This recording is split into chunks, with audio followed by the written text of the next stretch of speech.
গত আগস্ট মাসে সারা দেশে ৪৯৭টি সড়ক দুর্ঘটনায় ৫০২ জন নিহত হয়েছেন। এসব ঘটনায় ১,২৩২ জন আহত হয়েছেন বলে জানিয়েছে বাংলাদেশ যাত্রী কল্যাণ সমিতি। বুধবার সংগঠনের মহাসচিব মোহাম্মদ মোজাম্মেল হক চৌধুরী স্বাক্ষরিত এক বিজ্ঞপ্তিতে এই প্রতিবেদন তুলে ধরা হয়। সংগঠনটি জানিয়েছে, আগস্ট মাসে রেলপথে ৩৪টি দুর্ঘটনায় ৩৪ জন নিহত হয়েছে।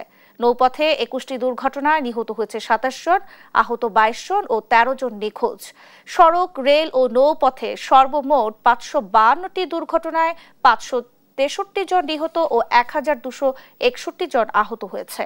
এ সময় ১৬৫টি মোটরসাইকেল দুর্ঘটনায় ১৭৬ জন নিহত ও ১৪৪ জন আহত হয়েছে, যা মোট দুর্ঘটনার ৩৩.১৯%।